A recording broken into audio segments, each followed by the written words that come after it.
খেলা চলছে বিশ্বজুড়ে। ফুটবল ক্রিকেট ছাড়াও খেলার রয়েছে এক দীর্ঘ ফর্দ। শুধু ফলাফল নয়, গত আজ আর আগামীর খেলাকে প্রেস বক্স থেকে আমরা দেখতে চাই ভিন্ন চোখে। আর সেই দেখাটাই দেখতে পাবেন এখন মাঠে। সঙ্গে আছি আমি শরীফ রওশন। শুরুতে এক নজরে দেখে নিতে চাই ক্রীড়াঙ্গনের সব গুরুত্বপূর্ণ খবরাখবর। এপ্রিলে চুক্তি শেষ হওয়ার পরেও বাংলাদেশ ফুটবল দলের কোচ হিসেবেই থাকতে চান হ্যাভিয়ার ক্যাব্রেরা। সিঙ্গাপুর ম্যাচের পর এ নিয়ে বাফুফের সঙ্গে আলোচনার কথাও জানিয়েছেন ক্যাব্রেরা। এদিকে ভিয়েতনামের বিপক্ষে লড়াই কঠিন হলেও ভালো করার ব্যাপারে আশাবাদী জামাল ভুঁইয়া। ক্যাম্প শুরুর প্রথম দিনে হোটেলে সাংবাদিকদের এইসব কথাই বলেন কোচ এবং অধিনায়ক।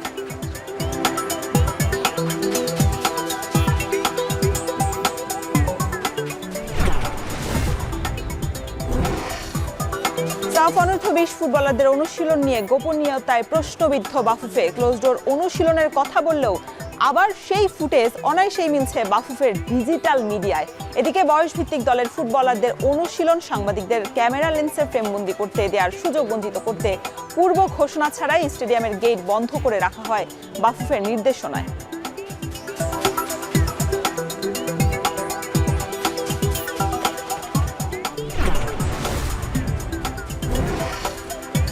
নেইমারকে বাদ দিয়ে ফ্রান্স এবং ক্রোয়েশিয়ার বিপক্ষে আসন্ন প্রীতি ম্যাচের জন্য স্কোয়াড ঘোষণা করেছে ব্রাজিল। শতভাগ ফিট না হওয়ায় দলের বাইরে আছেন নেইমার, এমনটাই জানিয়েছেন কোচ কার্লো আনচেলত্তি।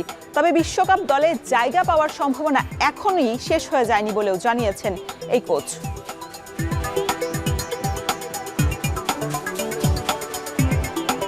এতক্ষণ শুনছিলেন ক্রীড়াঙ্গনের গুরুত্বপূর্ণ সব খবরাখবর। আজ আলোচনার বিষয় বাংলাদেশ ফুটবলারদের জাতীয় দল এবং বয়সভিত্তিক দলে যারা আছেন তাদের প্রস্তুতি। কারণ সামনেই অনূর্ধ্ব-20 সাফ চ্যাম্পিয়নশিপ এবং এশিয়ান কাপ বাছাই পর্বে বাংলাদেশের সিঙ্গাপুরের ম্যাচের আগে ভিয়েতনামের বিপক্ষে একটি প্রীতি ম্যাচ খেলবে। সবকিছুর জন্যই এরই মধ্যে ক্যাম্পও শুরু করে দিয়েছে এই দুই দল। তবে ক্যাম্প শুরুর আগে যত বাফুফের লুকোচুরি বা বাফুফের স্কোয়াড দেওয়ার যে বিষয়টি সবকিছু মিলিয়ে কেমন হয়েছে আজ সে নিয়ে আলোচনার জন্য আমাদের সাথে স্টুডিওতে এই মুহূর্তে উপস্থিত আছেন ক্রীড়া বিশ্লেষক আহমেদ শায়েক। আপনাকে স্বাগত জানাচ্ছি এখন মাঠে। শায়েক ভাই, বলছিলাম যে দুই দলের একই সময় প্রায় কাছাকাছি একদিন ব্যবধানে ক্যাম্প শুরু হয়েছে। ক্যাম্প শুরু হওয়ার আগে স্কোয়াড ঘোষণা হয়েছে। স্কোয়াড নিয়েও অনেক কিছু জটিলতা রয়েছে, আলোচনা বিতর্ক সবকিছুই চলেছে। মূলত কেমন দেখছেন ক্যাম্প শুরু? কালকে তো জাতীয় দল রিপোর্টিং করলো ফুটবলাররা, এখন হামজা চৌধুরী তিনি তার দেশে আছেন। তবে কালকে আমরা দেখলাম মধ্যরাতে সমিত সোম এসেছেন, দলের সাথে যোগ দিয়েছেন। সব মিলে জাতীয় দলের প্রস্তুতির শুরুটা কেমন? 3 দিন ক্যাম্প করবে ঢাকায়। হ্যাঁ, প্রস্তুতি আমি যদি বলি তাহলে প্ল্যানিং অনুযায়ী আগাচ্ছে, যদিও সেই প্ল্যানটা আর কি ফিফার নিয়ম মেনে হচ্ছে না। তার কারণ হচ্ছে যে ফিফার যে একটা নির্দিষ্ট দিন আছে 10 দিন, সেই 10 দিনের জন্য আর কি প্লেয়ার ছাড়তে হয়। সেখানে কিন্তু আমাদের বাংলাদেশে যেটা হয় যে জাতীয় দলের ক্যাম্পটা একটু আগেই শুরু হয়, যার কারণে হামজা যোগ দিতে পারছে না। কারণ হামজারও 21 তারিখ পর্যন্ত খেলা আছে, সে এসে 22 তারিখে যোগ দিবে। যেহেতু আর বাকি সব প্লেয়াররা হচ্ছে যে অন্যান্য ক্লাবে আছে এবং সেখানে খেলা নেই, এর জন্য তারা আর কি যোগ দিয়েছে। তো যেহেতু এই সুযোগটা আছে, এই সুযোগটা হয়তো বাফুফে ব্যবহার করছে, যার কারণে তারা নতুন একটা মানে এক্সট্রা কয়েকটা দিন নিয়ে আর কি প্র্যাকটিস করবে। আমি যতটুকু জানি সেটা হচ্ছে আজকে থেকে বসুন্ধরা কিংস এরিনায় তারা নির্দিষ্ট 4 দিনের একটা ক্যাম্প করবে। এরপরে তারা ভিয়েতনামে যাবে এবং ভিয়েতনাম থেকে এরপরে তারা আর কি একটা ম্যাচ খেলে সিঙ্গাপুরের উদ্দেশ্যে রওনা দিবে। তো যেহেতু বাকি স্কোয়াডের অনেকগুলো প্লেয়ার আছে যারা কিনা দলের সাথে যুক্ত না বা প্র্যাকটিসের মধ্যে নাই ওরকমভাবে, তো সামঞ্জস্য মেলানোর জন্য হয়তো কোচ কয়েকদিন আগে আর কি এই প্র্যাকটিস স্টেশনটা দেখেছে। আচ্ছা, প্র্যাকটিসের আগেও দেখা গেছে দেখা গেছে অনেক জটিলতা ছিল। বাফুফের বিভিন্ন লুকোচুরি বলছিলাম কেন, সাংবাদিকদের তারা ঢুকতে প্রবেশে নিষেধাজ্ঞা দেওয়া হয়েছিল। এই জায়গাটাতে আসলে বাফুফে সবসময় বরাবরই করে থাকে। এবং কোচ হ্যাভিয়ার ক্যাব্রেরার সবচেয়ে বড় একটা যেই জায়গাটা বলা হচ্ছিল যে এইবারের মার্চে যে সিঙ্গাপুরের বিপক্ষে ম্যাচটি হবে সেটাই আসলে তার শেষ ম্যাচ হতে চলেছে বাংলাদেশের সাথে।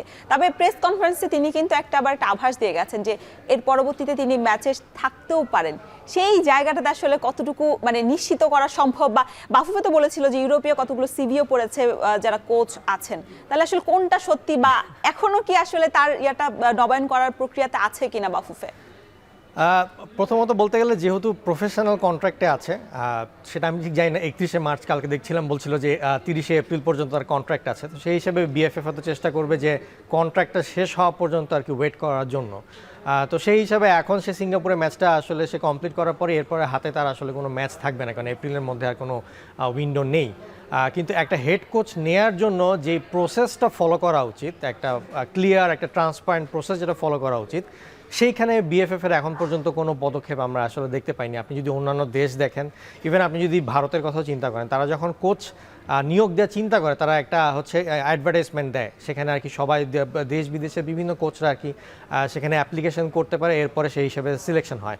কারণ একটা কোচ সিলেকশন করা কিন্তু এত সহজ বিষয় না বাংলাদেশের ক্ষেত্রে। তার কারণ হচ্ছে যেখানে আপনার স্কোয়াডটা এখন যেই লেভেলে আছে সেই লেভেলে আপনার একটা হাই লেভেলের একটা কোচ লাগবে, আবার অত হাই লেভেলের কোচকে আপনি বেতন দিয়ে রাখতে পারবেন কিনা এটা আসলে আপনার চিন্তা করতে হবে। সো সেই হিসাবে বাংলাদেশে এরকম একটা হেড কোচ কোয়ালিফাইড এবং অ্যাট দ্য সেম টাইম বাজেটে ফিট করে এরকম একটা কোচকে পাওয়াটার যে মানে উইন্ডোটা আসলে খুব কম, মানে খুব কম সংখ্যক কোচই এরকম থাকবে। তো সেই হিসাবে এটাকে খোঁজার জন্য বেশ কয়েকদিন ধরে আর কি একটা প্রিপারেশন নিতে হবে। এখন বিএফএফ চাইলে সেটা হয়তো এই 30 এপ্রিলের পরে করতে পারে, কারণ যেহেতু জুনের আগে আসলে কোনো খেলা এরকম বা উইন্ডো এরকম নেই। বাট যতটুকু আমার এক্সপিরিয়েন্স বলবো যে বাংলাদেশে আসলে কোচ নিয়োগ হয় অনেকটা মিডিয়াকে কি বলা হবে সেইটার উপরে বেস করা হলে। এখন আপনি ধরেন যে জুনে হয়তো হচ্ছে সাফের খেলা আছে, আর এর আগের বার হয়তো 2023 সালে হচ্ছে কাবরেরা সাফে আর কি পারফরমেন্সটা ভালো ছিল, তো সেই ক্ষেত্রে হয়তো বিএফএফ এসে দেখে বলতেও পারে যে গতবার সাফে যেহেতু ভালো হয়েছিল সেহেতু এইবারও সাফ পর্যন্ত হয়তো তার চুক্তির মেয়াদ বৃদ্ধি করতে পারে।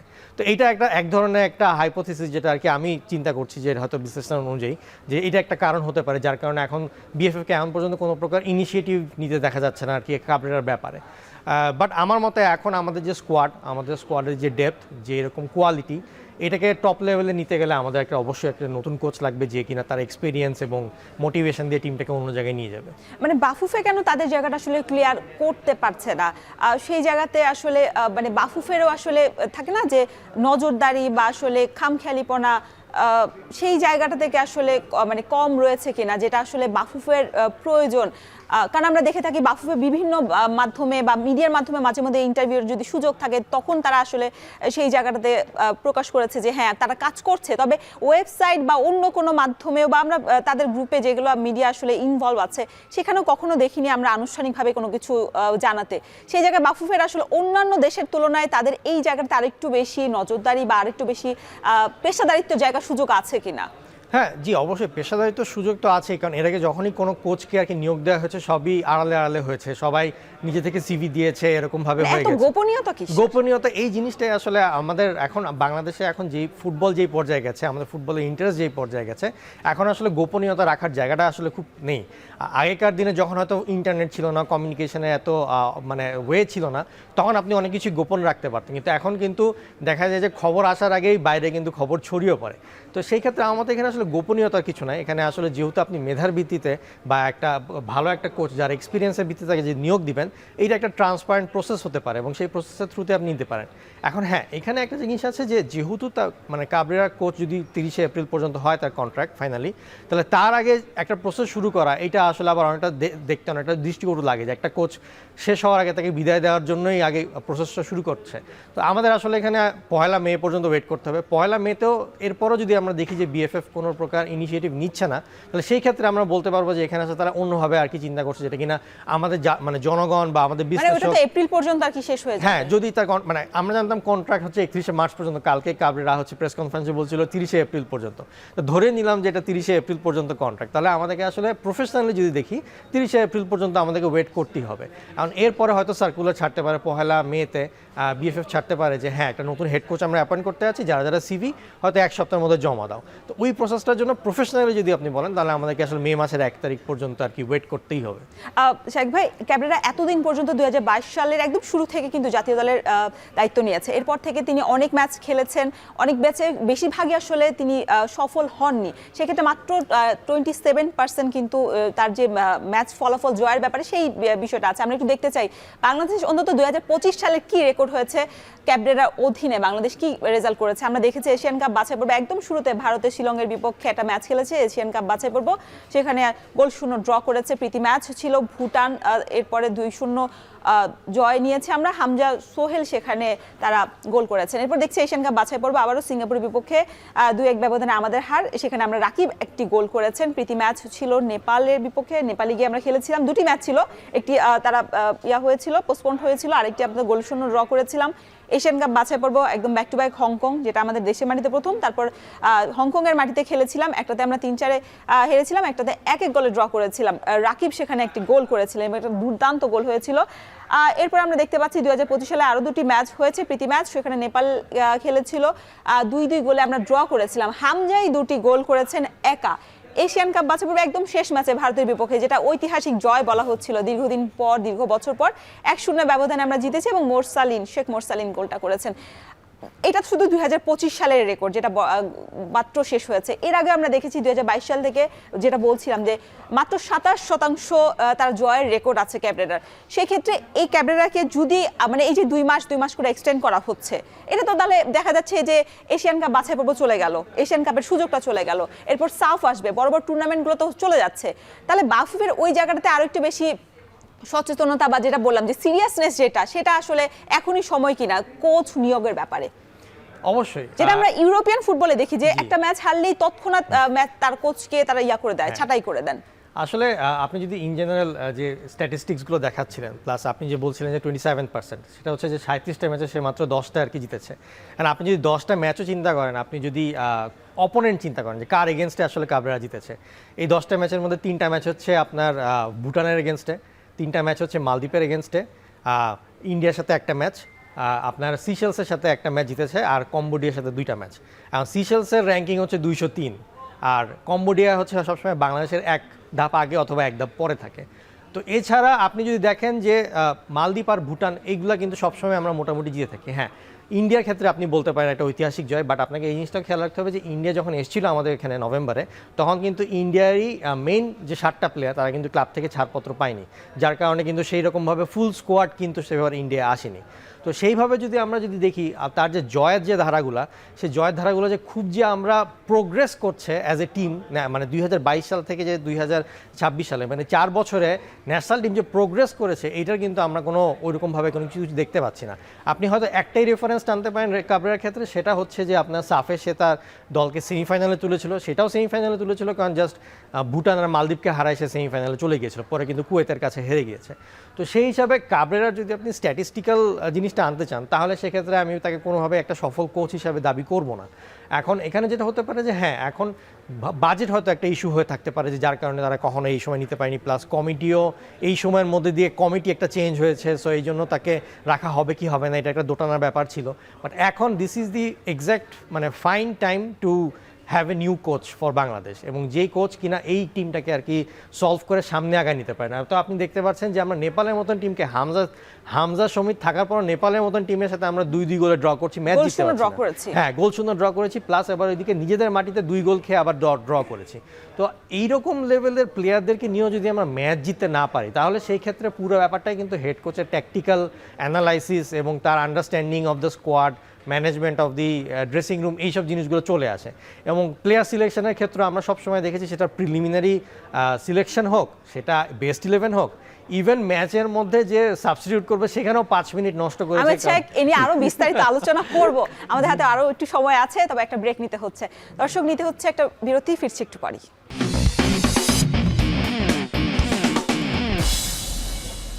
ফিরে এলাম বিরতির পর, দেখছেন এখন মাঠে। দর্শক, কথা বলছিলাম জাতীয় ফুটবলার এবং যারা বয়সভিত্তিক দলে আছেন তাদের প্রস্তুতিটা, কারণ ক্যাম্প তো মাত্র শুরু হলো, কি পরিকল্পনা থাকছে 2 কোচের। আজ আমাদের সাথে স্টুডিওতে আছেন আহমেদ শাইক ভাই। শাইক ভাই, বলছিলাম যে ক্যাবরেরার বিষয়টা আসলে কতদিন বাফুফে এইভাবেই টেনে নিয়ে যাবে, 2 মাস করে, কারণ 2025 সালে কিন্তু শেষ হয়ে গিয়েছিল। আমরা একটু দেখতে চাই বাংলাদেশের যারা ফুটবলার রয়েছে বা এবার যে স্কোয়াডটা ঘোষণা করেছে, সেই স্কোয়াডে যারা আছেন তারা ক্যাবরেরার অধীনে কত ম্যাচ খেলেছে বা কি পারফরমেন্স তাদের, আর সেটা যদি দেখতে চাই। শুরুতে রাকিব হোসেন আছে, যদিও এই ফুটবলার এবার স্কোয়াডে নেই, কারণ হলুদ কার্ড 2টি খেয়েছেন। 4টি প্রতিযোগিতা তিনি নেমেছেন ক্যাবরেরার অধীনে, তার মধ্যে ম্যাচ সংখ্যা তার 34টি এবং গোল করেছেন 6টি। সোহেল রানা আছেন, যিনি সিনিয়র, তিনিও 4 প্রতিযোগিতা মিলিয়ে 33টি ম্যাচে নেমেছেন এবং 1টি মাত্র গোল করেছেন। জামাল ভুঁইয়া আছেন, একই প্রতিযোগিতা, ম্যাচ সংখ্যা 32 এবং কোনো গোল নেই। ফয়সাল আহমেদ ফাহিম আছেন, 5টি প্রতিযোগিতা মিলে মোট 32টি ম্যাচে নেমেছেন এবং 1টি গোল করেছেন। মোহাম্মদ হৃদয় আছেন, একই সমান সংখ্যক প্রতিযোগিতা নিয়ে 27টি ম্যাচ এবং কোনো গোল নেই। তারিক কাজী আমরা দেখতে পাচ্ছি, যিনি ডিফেন্সে থাকেন, তিনিও 26টি ম্যাচে নেমে 2টি গোল করেছেন। এরপরে আরও অনেক ফুটবলার রয়েছে যারা ডিফেন্ডার এবং বিশেষ করে বিশ্বনাথ ঘোষ এবার কামব্যাক করেছে 2024 সালের পর সেপ্টেম্বরে শেষ ম্যাচ খেলেছিলেন ভুটানের বিপক্ষে। তার প্রতিযোগিতা মোট সব মিলে 4 প্রতিযোগিতা খেলেছেন, ম্যাচ সংখ্যা 23, কোনো গোল সংখ্যা নেই। সাদউদ্দিন আছেন 3 প্রতিযোগিতা 23 ম্যাচ সংখ্যা, 1টি গোল করেছেন। সোহেল রানা যিনি জুনিয়র হিসেবে মাঠে নেমে থাকেন, তিনি 21টি ম্যাচ সংখ্যা আছে, গোল শূন্য। তারপর শেখ মোরসালিন আমরা দেখছি 4 প্রতিযোগিতা মিলে মোট 21টি ম্যাচে নেমে 60টি গোল করেছেন। এই পর্যন্ত মানে এখন পর্যন্ত সবচেয়ে বেশি গোল করেছেন। ইসা ফয়সাল আছেন, কোনো গোল নেই, 18টি ম্যাচ খেলেছেন। সুমন রেজাও আছেন, 15টি ম্যাচ তিনি খেলে ফেলেছেন, তারও আসলে গোল শূন্য রয়েছেন। তারপর দেখতে পাচ্ছি রহমত মিয়া, তিনিও আসলে ডিফেন্ডার হিসেবে কাজ করেন, তিনিও গোল সংখ্যা শূন্য, 15টি ম্যাচ খেলে ফেলেছেন। শাকিল হোসেন আছেন, 4টি প্রতিযোগিতা মিলে মোট 13টি ম্যাচ খেলেছেন, তার গোল সংখ্যা শূন্য। শাহরিয়ার ইমন আছেন, এবারে স্কোয়াড ডাক পেয়েছেন, ম্যাচ সংখ্যা 10টি। শাকিল আহাদ তপু মোহামেডান স্পোর্টিং ক্লাবের 2টি প্রতিযোগিতা মিলে মোট 9টি ম্যাচ সংখ্যা, কিন্তু গোল কোনো নেই। হামজা চৌধুরী আছেন, প্রতিযোগিতা মিলে মোট 2টি প্রতিযোগিতা, ফিফা ফ্রেন্ডলি ম্যাচ এবং এশিয়ান কাপ বাছাই পর্ব, 60টি ম্যাচ খেলেছেন, এর মধ্যে 4টা গোল করে ফেলেছেন, দুর্দান্ত। কাজিম শাহ আছেন, 6টি ম্যাচ সংখ্যা, তবে কোনো গোল নেই তার নামের পাশে। এরপর আমরা একটু দেখতে চাই সমিত সোমা আছেন, যিনি মাঠে খেলে থাকেন, 2 প্রতিযোগিতা মিলে মোট 5টি ম্যাচ সংখ্যা, তার মধ্যে তিনি 5টি ম্যাচে নেমেছেন এবং 1টি গোল করার সুযোগ পেয়েছেন। জায়ান আহমেদ আছেন, তিনিও খেলেছেন, 4টি ম্যাচ খেলে ফেলেছেন বাংলাদেশের জার্সিতে, তবে গোল করার সুযোগ এখনো তার হয়ে ওঠেনি। ফাহমিদুল ইসলাম আছেন, 2টি প্রতিযোগিতা মিলে 4টি ম্যাচে 1টি গোল করার সুযোগ পেয়েছেন এবং মিরাজুল ইসলাম শেষ স্কোয়াডে এবারের নাম রয়েছে। প্রতিযোগিতা 1টি মাত্র, আর ম্যাচ সংখ্যা 1টি ম্যাচে নেমেছেন ক্যাবরেরার অধীনে, কিন্তু গোল রেকর্ড তার নেই। এই যে আপনি দেখছেন স্কোয়াডে আমরা কিন্তু গোল রক্ষক যারা আছেন তাদেরকে বাদ দিয়ে যারা ডিফেন্ডার, ফরওয়ার্ড এবং মিডফিল্ডার, তাদের একটা হিসাব দেখালাম কোচ ক্যাবরেরার অধীনে। মানে গোল পরিসংখ্যান বা কি মনে হচ্ছে এগুলো দেখে, আসলে যারা সুযোগ পাননি বা যারা সুযোগ পেয়েছেন, এবং বিশেষ করে কিউবা মিচেলের নামটা আমি অন্তর্ভুক্ত করতে চাই, যদিও আসলে ম্যাচ টাইম তিনি ওইভাবে পাননি, ডাক পাননি, অনেক কথা হয়েছে, সব মিলে আসলে কেমন পরিসংখ্যানটা কেমন দেখলেন? পরিসংখ্যানটা যদি আপনি খেয়াল করে দেখেন তাহলে কোনো স্ট্রাইকারই গোল করেনি। আপনার হচ্ছে হামজা চৌধুরী গোল করেছে, আপনি দেখবেন সমিত সোম গোল করেছে, রাকিব হোসেন উইঙ্গার হিসেবে গোল করেছে, শেখ মোরসালিন কিন্তু অ্যাকচুয়ালি মিডফিল্ডার, তাকে জোর করে স্ট্রাইকার খেলানো হয়, এরপরে সে গোল পেয়েছে, এটা একটা সৌভাগ্য বলতে পারবো আমি হচ্ছে কাবরেরা সেই ক্ষেত্রে। But in general Suman Reza ধরেন, শাহরিয়ার ইমন ধরেন, অন্যান্য যেসব স্ট্রাইকার খেলেছে এখন পর্যন্ত তার অধীনে কেউই কিন্তু সেভাবে গোল স্কোরিং অপরচুনিটি বা গোল করতেই পারেনি। কিন্তু এরপরও দেখবেন যে তাদের পারফরমেন্স আসলে এইখানেই আসলে আমাদের লজিক খাটে না, এবং এখানে আসলে কোনোভাবে আপনি মিলাতে পারবেন না হিসাবে যে হচ্ছে প্লেয়ার সিলেকশনের ক্রাইটেরিয়াটা আসলে কাবরেরার কি। আপনি যদি এমনি ওয়ার্ল্ড ফুটবলে প্লেয়ারদের সিলেকশন ন্যাশনাল টিমে কী হবে সেটা যদি দেখেন, তাহলে সবার আগে আসে হচ্ছে যে প্লেয়ারদের কারেন্ট পারফরমেন্স, সে লিগে কীরকম পারফরমেন্স করছে সেটার উপরে বেস করে আর কি প্লেয়ার আসে প্রথমে। পারফরমেন্স কোনো কারণে যদি তার খারাপ থাকে, ফর্মে যদি না থাকে, তাহলে দেখে যে ম্যাচ সে কি পেয়েছে কিনা। কারণ কন্টিনিউয়াস ম্যাচের মধ্যে যদি থাকে তাহলে তার একটা ম্যাচ প্র্যাকটিস থাকে যে হ্যাঁ আচ্ছা ফর্ম নাই কিন্তু সে ম্যাচে আছে, ম্যাচ ফিটনেস আছে। এখন ম্যাচও যদি না থাকে তাহলে সেক্ষেত্রে আমরা দেখি যে হ্যাঁ এক্সট্রাঅর্ডিনারি ট্যালেন্ট কারা, যারা ধরেন হামজার মতন, যে কিনা আসলে ম্যাচ ঘুরায় দিবে। সে হয়তো লিগে খেলতে পারছে না, সে হয়তো অফ ফর্মে আছে, কিন্তু সে বাংলাদেশের স্কোয়াডে যখন খেলবে সে কিন্তু খেলা মোড় ঘুরিয়ে দিতে পারে। এবং এই 4টার পরও লাস্ট যেটা দেখা হয় সেটা হচ্ছে যে হ্যাঁ কত ইয়াং, সে নেক্সট কত বছর সার্ভিস দিতে পারবে। এই সব মেট্রিকগুলোর উপর বেস করে আসলে একটা কোচ কিন্তু ইন জেনারেল ওয়ার্ল্ড ওয়াইড হচ্ছে প্লেয়ারদেরকে সিলেক্ট করে ন্যাশনাল টিমের জন্য।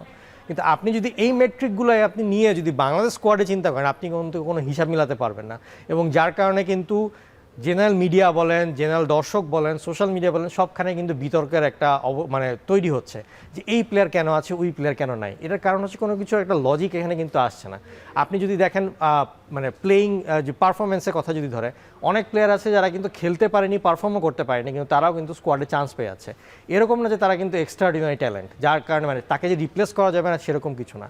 আপনি হ্যাঁ হামজাকে অবশ্যই, হামজা বা শামিত হয়তো এখন ক্লাবের সাথে নাই কোনো, কিন্তু শামিতের একটা এক্সট্রাঅর্ডিনারি ট্যালেন্ট আছে। মানে আমাদের বাংলাদেশের স্কোয়াডে যদি আপনি যদি বলেন এক্সট্রাঅর্ডিনারি ট্যালেন্ট এখন শুধুমাত্র 2জনই আছে, একটা হচ্ছে হামজা আর হচ্ছে সমিত, যেটাকে আপনি কিনা রিপ্লেস করতে পারবেন না। কিন্তু এই ছাড়া বাকি যেসব প্লেয়াররা আছে তারা কিন্তু মোটামুটি এক ধরনের যে মানসম্মত কিন্তু এবং খুব কাছাকাছি, মানে ওরকম এক্সট্রাঅর্ডিনারি ট্যালেন্ট কিন্তু না। কিন্তু তারা কিন্তু সেরকমভাবে কেউ পারফরমেন্স করছে কি করছে না সেটার কিন্তু কোনো মানে মানদণ্ড হচ্ছে না। আমাদের যদি ধরেন যে আমি যেটা বলতে চাই যে জিকোর কথা, জিকো কিন্তু আপনি ধরেন লাস্ট কয়েক মাস ধরে কিন্তু কন্টিনিউয়াসলি পারফরমেন্স দিয়ে আসছে, তার ফিটনেস লেভেল অনেক হাই, কিন্তু তাকে কিন্তু স্কোয়াডে নেওয়া হলো না। এবং সেখানে কিন্তু আপনি ধরেন যে কাবরেরা বলছে যে তাকে হচ্ছে ভবিষ্যতে কথা ভেবে আর কি আসলে শ্রাবণকে নিয়েছে, কারণ সে হচ্ছে ইয়াং। কিন্তু সেই হিসেবে দেখলে হচ্ছে পুরো স্কোয়াড হচ্ছে সুজন হচ্ছে গোলকিপার হিসেবে সবচেয়ে বেশি বয়সী, জিকো কিন্তু তার থেকেও ইয়াং। তো সেই হিসেবে কিন্তু জিকোর যে পারফরমেন্স এই মৌসুম বিবেচনায় যদি দেখা হয় তাহলে কিন্তু জিকো অবশ্যই কিন্তু তাহলে আসে, কারণ জিকো কিন্তু এই মৌসুমে প্রত্যেকটা ম্যাচই বলতে গেলে খেলেছে। সেই হিসাবে সে এরকম ক্লিন শিটও রেখেছে, প্লাস ক্লিন শিট হয়তো মানদণ্ড না, কিন্তু তার যে সেভ বলেন, যে পারফরমেন্স বলেন, সেই পারফরমেন্সগুলো কিন্তু অতি মানবীয় ছিল কিছু কিছু ক্ষেত্রে। এবং কাবরেরা এখন পর্যন্ত যে সাকসেসের কথা যদি আমি বলি, যে সাফের সাকসেস কথা বলি আমরা, সেটা কিন্তু জিকোর কারণে এসেছিল, কারণ সেই সময় কিন্তু সাউথ এশিয়া সে বেস্ট কিপার হয়েছিল। হ্যাঁ, এখন একটা প্লেয়ারের ক্যারিয়ারে কিছু খারাপ সময় আসে, কিছু ভালো সময় আসে, তারও খারাপ সময় আসে, সে বেশ কিছু কারণে বাইরে ছিল। কিন্তু এখানে আসলে দেখতে হবে যে প্লেয়ারের যে চেষ্টাটা, জিকো ধরেন 2 মাস আগে তার হচ্ছে ওয়েট ছিল প্রায় 93 কেজিসের মতন, কিন্তু everyday for the last 2 months সে সকালে উঠে নিজে পার্সোনাল ট্রেনিং করেছে, বিকালবেলা ট্রেনিং করেছে প্লেয়ারের সাথে।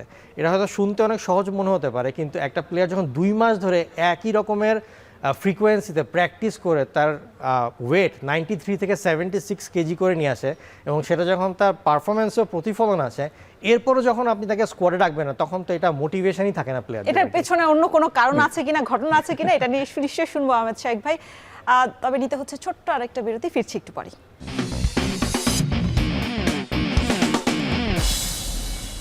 আবারও স্বাগত এখন মাঠে। শাইখ ভাই, আপনাকে বিরতিতে যাওয়ার আগে একটা প্রশ্ন করেছিলাম যে এই যে ক্যাবরেরা এক এক সময় এক এক কথা বলে, বিশেষ করে স্কোয়াড দেওয়ার পর আনিসুর রহমান জিকোকে না নেওয়ার একটা কারণ তিনি কালকে দর্শিয়েছেন, আমাদেরকে দেখানো হয়েছে যে তিনি বলছেন যে তারুণ্য নির্ভর একটা দল নিয়ে তিনি এগোতে চান। আবার দেখা যাচ্ছে কিউবা মিচেল তরুণ নির্ভর একজন দলের মধ্যে তিনি থাকার কথা ছিল, তবে সেটাও আনএক্সপেক্টেড ছিল, সেটাও তিনি বাদ হয়ে গেছেন। এগুলোর নেপথ্য আসলে কি, মানে তার যে যুক্তি যেগুলো যেভাবে তিনি দিচ্ছেন সেটা, নাকি অন্য কোনো কারণ রয়েছে এর পেছনে? আসলে ফুটবলে কোচদের বিভিন্ন টার্মস আছে। আপনি কিছু কিছু কোচকে দেখবেন যে বলে হচ্ছে স্পেশাল ওয়ান, কাউকে বলে হচ্ছে ক্যারিজম্যাটিক কোচ, আবার এক ধরনের কোচ আছে যে বলা হয় ফুটবল হিপোক্রেট কোচ। এই হিপোক্রেট কোচরা হচ্ছে ধরেন যে টিমের মধ্যে থাকে, টিমের মধ্যে একটা বিভাজন তৈরি করে, এবং বিভাজন তৈরি করে নিজের জায়গাটা সুরক্ষিত রাখার জন্য এরকম করে। আপনি যদি এক্সাম্পল দেখেন, দেখবেন যে ইংল্যান্ডে একসময় ন্যাশনাল টিমের কোচ দিয়েছিল Sam অ্যালারডাইসকে।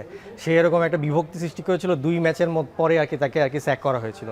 Plus Manchester United Louis van Gaal ছিল 2 বছরের জন্য। ম্যানচেস্টার ইউনাইটেড তখন সে যে অবস্থাটা তৈরি করে গেছে, এখনও ম্যানচেস্টার ইউনাইটেড সেখান থেকে আর কি বেরোতে পারছে না। তো এই সিলেকশনগুলো, এই প্রসেসগুলো, এগুলো নিয়ে সবসময় এক ধরনের তার দেখবেন যে কোনো লজিক খাটে না, যেটা আমি শুরুতে বলছিলাম। এবং আপনি যদি তার কোচিং প্যানেলও দেখেন, তাহলে দেখবেন যে সে গোলকিপার কোচ গত 1 বছরে 4 বার চেঞ্জ করেছে। প্রথমে ইন্ডিয়াতে যখন শিলংয়ে খেলা হলো তখন ছিল হচ্ছে নুরুজ্জামান নয়ন, তারপর মাঝখানে আসলো মিগুয়েল ইগনেসিয়াস, তারপরে জাভি ফেরান্ডো, এখন আবার আশরাফুল ইসলাম রানা। তো একটা ফুটবল গোলকিপারের যদি 1 বছরে 4টা কোচের আন্ডারে কাজ করতে হয়, তাহলে তার তো কোন কোচের এক একটা কোচের প্ল্যানিং এক রকম হবে, এবং সেই ক্ষেত্রে আমাদের গোলকিপারের কোয়ালিটিও তো সেভাবে আর কি আসলে ফল করছে। এবং এই যে জিকোকে বাদ দেওয়া হচ্ছে, এই জিকোকে আসলে বাদটা দিল কেটে, এই কাবরেরা বাদ দিল নাকি গোলকিপার কোচ বাদ দিল, এইগুলো কিন্তু ক্যাবরেরা আবার দেখা গেছে যখন ম্যাচ চলেছে, যখন খেলা দেখেছেন, তখন কিন্তু আবার তিনি দেখেননি, তার সহকারী কোচরা দেখেছে। তাহলে সেই ক্ষেত্রে ওই জায়গাটাতে তিনি করেছেন স্কোয়াডটা, নাকি তার যিনি সহকারী কোচ? এখানে এই প্রশ্নগুলো রয়েছে।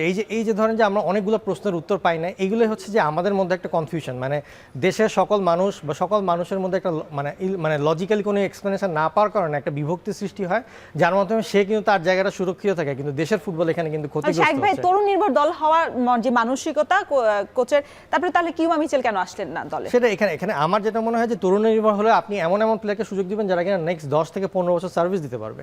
কিউবা মিচেলের ক্ষেত্রে বলতে পারি যে কিউবা মিচেল হয়তো জুনে যখন সে প্রথম আর কি ছাড়পত্র পেয়েছিল, তখনও তার স্কোয়াডে অন্তর্ভুক্তির সুযোগ ছিল, কিন্তু তখনই হয়তো কাবরেরা তাকে আর কি নেননি। এবং এর পরের বারে যে উইন্ডো, সেইবারে কিন্তু উইন্ডোতে কিন্তু প্রথমে কিউবা মিচেলকে নেওয়া হয়নি, পরে মোহাম্মদ ইব্রাহিম যে কিনা আবনিতে খেলে, সেই ইনজুর্ড হওয়ার কারণে কিন্তু পরবর্তীতে কিউবা মিচেলকে এখানে অন্তর্ভুক্তি করা হয়েছে। এবং এইবারও কিন্তু এমন অনেক প্লেয়ার আছে যারা কিন্তু খেলার একেবারে বাইরে, এবং হচ্ছে ওভাবে পারফরমেন্সও করতে পারছে না ধারাবাহিকভাবে, তাদের বয়সও কিন্তু একবারে শেষের দিকে, ধরেন 28 বা 29, তারপরও তাদেরকে কিন্তু স্কোয়াডে রাখা হয়েছে, কিন্তু সেক্ষেত্রে কিন্তু কিউবা মিচেলকে আর কি স্কোয়াডে রাখা হয়নি। তো এই যে মানে একদিকে তার কথা একরকম, আবার তার ইমপ্লিমেন্টেশনে আরেক রকম, তো এই ধরনের দ্বিচারিতাটা আসলে আমাদের বাংলাদেশের ফুটবলকে আসলে ক্ষতিগ্রস্ত করছে দিন শেষে। মানে এইটা কি আসলে বাফুফে দেখে না, নাকি দেখেও চুপ করে থাকে নিজেদের স্বার্থ গোছানোর জন্য, বা নিজেদের আসলে এখন যেহেতু লজিক্যালি হচ্ছে না, এবং যেহেতু মানুষ মানে জেনারেল পার্সপেক্টিভে বুঝতে পারছে যে এই সমস্যাগুলো হচ্ছে, এখানে বাফুফের আই থিঙ্ক আর একটু কেয়ারফুল হওয়া উচিত, কারণ দিন শেষে ফুটবলটাকে প্রোটেক্ট করবে কিন্তু বিএফএফ। কোচ আজকে আছে, কালকে নাই, কোচ কিন্তু চলে যাবে, কোচ কিন্তু তার নিজস্ব যদি একটা বেটার অপরচুনিটি পায় সে কিন্তু এই দেশ ছেড়ে চলে যাবে। এবং আমাদের থেকে তো আসলে বেটার একটা অভিজ্ঞতা তিনি অর্জন করেছেন হ্যাঁ, জাতীয় দলের সে প্রথম। কিন্তু এর আগে কিন্তু তার সিভিতে জাতীয় দলের কিংবা কোনো ক্লাবের কোনো এক্সপিরিয়েন্সই ছিল না, কিন্তু বাংলাদেশের এক্সপিরিয়েন্সটাই তার সবচেয়ে বড় এক্সপিরিয়েন্স। তো এইগুলো আসলে মানে জিনিসটা হবে কি দেশের ফুটবল এখানে ক্ষতিগ্রস্ত দেশের হচ্ছে। ফুটবল ক্ষতিগ্রস্ত হলো, তবে ক্যাবরেরা যে ক্যাবরেরা নিজের নিজের জায়গাটা আখের আছে। গোছানোটা সেটা ভালোই গুছিয়েছে। আচ্ছা, এক ভাই আরো অনেক আলোচনা করবো, তবে একটা বিরতি নিতে হচ্ছে। দর্শক, নিচ্ছি ছোট্ট একটা বিরতি, ফিরছি একটু পরে।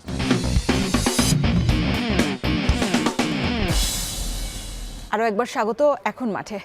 শাহেক ভাই, আমরা দেখেছি যে কোচদের আসলে যে প্রেসক্রিপশন থাকে অনেক সময় মিডিয়াকে আড়ালে রেখে তারা বিভিন্ন কৌশল টেকনিক করে। তারপর অনেক সময় দেখা যায় যে আমাদেরকে কোনো প্রেস রিলিজ বা কোনো কিছু সংবাদ না দিয়েই তারা হঠাৎ করে বলে দেয় যে আসলে ক্লোজ ডোর, আমরা আপনাদেরকে মিডিয়াতে অ্যালাউ করছি না। আবার তারাই দেখা যাচ্ছে যে ওই ফুটেজ আবার আমাদেরকে দিচ্ছে। হয়তোবা টেকনিকে তাদের পরিবর্তন আসতে পারে, তবে ক্লোজ ডোর মানেটা আসলে কি? সেটা কি আসলে ক্লোজ ডোর মানে তো ক্লোজ থাকবে, যে ওটা আসলে কোনোভাবেই কোনো জায়গায় প্রকাশ হবে না। এবং বাফুফের যে আসলে যে গোপনীয়তা অনূর্ধ্ব 20 দল দিয়ে বা জাতীয় দল নিয়ে যে গোপনীয়তা থাকে বা যে অপেশাদারিত্ব বা যে অগোছলো কাজগুলো থাকে, যে তারা আমাদেরকে ইনভাইট করে না বা ইনভাইট না করে আসলে হঠাৎ করে তারা বলে দেয় যে এটা করতে হবে, সেই জায়গাটাতে আসলে বাফুফের এখন গোছানো উচিত কিনা? জি, এখন আসলে যে পরিমাণ ইন্টারেস্ট বেড়ে গেছে আর কি ফুটবল ফেডারেশনের মানুষের চাহিদা বা ইন্টারেস্ট, সেই হিসেবে এখন আসলে মিডিয়া বা ধরেন যে প্রমোশনের ব্যাপারটা আরও একটু বেশি গোছানো উচিত। এখন ক্লোজ ডোর বলতে যে জিনিসটা বোঝায় যে যেদিনকে আসলে মিডিয়া একেবারে ইনভাইটেড না, কিন্তু সেটাও যদি আপনি করেন তাহলে আপনাকে অ্যাটলিস্ট একদিন আগে যেটা করতে হবে, মিডিয়াকে জানাই দিতে হবে যে আজকের এই প্র্যাকটিস সেশনটা ক্লোজ ডোর এবং এখানে আপনারা ইনভাইটেড না, তাহলে আপনারা কষ্ট করে এসেন না। কিন্তু এরকম কোনো নোটিশ যদি না থাকে, তার মানে ধরে নিতে হবে যে এটা আসলে ক্লোজ ডোর আর কি ছিল না, সেক্ষেত্রে মিডিয়া আর কি এন্ট্রেন্স থাকবে। সো এটা আসলে প্রপারলি কমিউনিকেট করা উচিত। আমার মতে যে বিএফএফ এর কমিউনিকেশনের অনেক দুর্বলতা আছে মিডিয়ার সাথে, যার কারণে অনেক সময় অনেক প্রেস কনফারেন্স বা অনেক ইনফরমেশন প্রপারলি আর কি শেয়ার করা হয় না। সো তারা যদি চায় প্রমোশনাল ক্ষেত্রে বাফুফে তার নিজস্ব পেজ থেকে হয়তো 1-2 মিনিটের জিনিসপত্র আর কি মিডিয়ার জন্য দিতে পারে, বাট ক্লোজ ডোর হলে অবশ্যই একদিন আগে মিডিয়াকে একটা ইনফর্ম করতে হবে যে আপনি এই প্র্যাকটিসটা ক্লোজ ডোর রাখছেন নাকি ওপেন সেশন, সেই ক্ষেত্রে যাতে মিডিয়া প্ল্যানিং করতে পারে। আর বিভিন্ন ক্ষেত্রে যদি আপনি ধরেন যে অনেক ইনফরমেশন যেটা আমি বলছিলাম যে শেয়ার করে না, সেরকম আমি যেটা বলছিলাম যে এক বছরে 4টা গোলকিপার আসলে বা বিএফএফ আর কি ন্যাশনাল টিমের জন্য রেখেছে, সেখানে আশরাফুল রানা ভাইকে হচ্ছে আর গোলকিপার কোচ হিসেবে রাখা হয়েছে, কিন্তু এই এশিয়ান কাপ এটা আমাদেরকে বলেওনি। হ্যাঁ, এটা কোনো রকমের প্রেস রিলিজ ছিল না বা এখন পর্যন্ত কোনো রকম ইনফরমেশনও শেয়ার করা হয়নি। তো এখানে একটা প্রশ্ন থেকেই যায় যে আশরাফুল রানা ভাই অবশ্যই একজন বেশ ভালো প্লেয়ার ছিলেন, তার কোয়ালিটি অনেক হাই লেভেল, তিনি ন্যাশনাল টিমকে অনেকদিন সার্ভ করেছেন, কিন্তু প্লেয়ার আর কোচ হওয়ার মধ্যে এক ধরনের একটা ব্রিজ আছে, যে ব্রিজটা পার করতে হয়, এবং এই ব্রিজটা পার করা হচ্ছে কোচিং লাইসেন্সটা করতে হবে, তার প্রপারলি এক্সপিরিয়েন্স থাকতে হবে। এবং আমার জানা মতে হয়তো আশরাফুল রানা ভাইয়ের ন্যাশনাল টিমের কোচ হওয়ার জন্য, গোলকিপার কোচ হওয়ার জন্য যেই লেভেলের লাইসেন্সটা দরকার, সেই লেভেলের লাইসেন্স তার সম্ভবত এখনও নেই। তাহলে কী যোগ্যতার ভিত্তিতে তাকে এই মুহূর্তে দেওয়া হলো, তার এক্সপিরিয়েন্সও সেই লেভেলের নাই। অ্যাটলিস্ট নর্মালি ন্যাশনাল টিমের গোলকিপার কোচরা 5 থেকে 10 বছরের একটা কোচিং এক্সপিরিয়েন্স থাকে, সেটাও আসলে তার নেই, কারণ সে রিটায়ার করেছে 2 বছর আগে। তাহলে হঠাৎ করে এত বড় একটা পজিশনে উনাকে আসলে দায়িত্ব দিয়ে উনার ক্যারিয়ারটাকে আসলে হুমকির মুখে ফেলে দেওয়া। জোড়াতালি থেকে আসলে জাতীয় ফুটবল চালানো হচ্ছে। এখন তো ধরেন যে আপনি গত বারের উইন্ডোতে হচ্ছে ফিজিও ছিল বিদেশি, গোলকিপার ছিল বিদেশি, এইবার ফিজিও হয়তো দেশি হবে, গোলকিপার কোচ দেশি। আবার হচ্ছে অনেক সময় দেখা যাচ্ছে বিভিন্ন ক্ষেত্রে আর কি পজিশনগুলো চেঞ্জ হয়, কোনো সেট কোনো টেকনিক্যাল টিম আসলে আমরা এখনো দেখি না। শাহেক ভাই, আপনাকে অসংখ্য ধন্যবাদ এতক্ষণ আলোচনা করার জন্য। দর্শক, শেষ করছি এখন মাঠের আজকের আয়োজন। এতক্ষণ সঙ্গে থাকার জন্য সবাইকে ধন্যবাদ।